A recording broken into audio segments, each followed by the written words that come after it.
Hello everyone, welcome back to my YouTube channel. ನಾನಿವತ್ತು ಈಸಿಯಾಗಿ ಬಸ್ಸಾರು ಮಾಡೋ ರೆಸಿಪಿನ ಹೇಳ್ಕೊಡ್ತೀನಿ. ಮೊದಲನೇದಾಗಿ ಮೊಳಕೆ ಹುಳಿಕಾಳನ್ನ 3 ವಿಸಲ್ ಆಗೋದಕ್ಕೆ ಬಿಟ್ಬಿಟ್ಟು ಸೈಡಲ್ಲಿ ಒಂದು ಬಾಣಲೆಗೆ ಎಣ್ಣೆ, ಜೀರಿಗೆ, ಸಾಸಿವೆ, ಕರ್ಬೇವಿನ ಸೊಪ್ಪು ಹಾಗೆ ಒಂದು ಕಟ್ ಮಾಡಿರೋ ಅಂಥ ಈರುಳ್ಳಿನ ಹಾಕ್ಬಿಟ್ಟು ಚೆನ್ನಾಗಿ ಮಾಗಿಸ್ಕೋಬೇಕು. ಆ ಈರುಳ್ಳಿ ಮಾಗಿದ ಕೂಡಲೇ ಅದಕ್ಕೆ ಒಂದು ಟೊಮೆಟೊವನ್ನು ಹಾಕ್ಬಿಟ್ಟು ಅದು ಫುಲ್ಲು ಮಾಗೋವರೆಗೂ ಫ್ರೈ ಮಾಡಬೇಕು.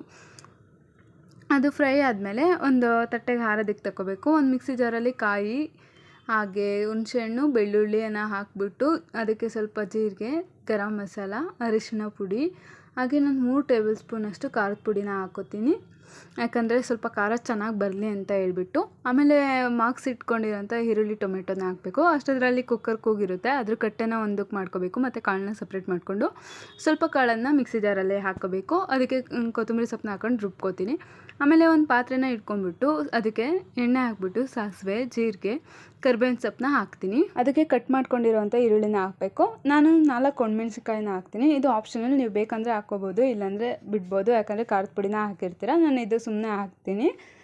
ನೆಕ್ಸ್ಟ್ ಅದು ಮಾಗಿದ ಕೂಡಲೇ ನಾವು ರುಬ್ಬಿಟ್ಕೊಂಡಿರೋಂಥ ಮಸಾಲಾನ ಪಾತ್ರೆ ಒಳಗಡೆ ಹಾಕಬೇಕು. ಅದಕ್ಕೆ ಸ್ವಲ್ಪ ನೀರು ಮಿಕ್ಸ್ ಮಾಡ್ಕೋತೀನಿ. ಆಮೇಲೆ ಕಟ್ಟನ್ನು ಸಾಂಬಾರಿಗೆ ಹಾಕ್ತೀನಿ. ಆವಾಗ ಸಾಂಬಾರು ರೆಡಿ ಆಗುತ್ತೆ.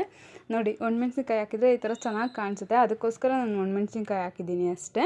ಮತ್ತು ಸೈಡಲ್ಲಿ ಕಾಳನ್ನು ಸಪ್ರೇಟ್ ಇಟ್ಕೊಂಡಿರ್ತೀವಲ್ಲ, ಅದಕ್ಕೆ ನಾವು ರುಬ್ಬಿಟ್ಕೊಂಡಿರೋಂಥ ಖಾರನ ಸ್ವಲ್ಪ ಕಲಿಸ್ಕೋಬೇಕು. ಅದಾದಮೇಲೆ ಒಂದು ಬಾಣಲಿಗೆ ಸ್ವಲ್ಪ ಎಣ್ಣೆನ ಹಾಕ್ಕೊಂಡು ಅದಕ್ಕೆ ಒಂದು ಕಟ್ ಮಾಡ್ಕೊಂಡಿರೋ ಈರುಳ್ಳಿ, ಸಾಸಿವೆ, ಜೀರಿಗೆ, ಕರ್ಬೇವಿನ ಸೊಪ್ಪು ಮತ್ತು ಮೆಣಸಿನ್ಕಾಯಿನ ಹಾಕ್ಕೋತೀನಿ.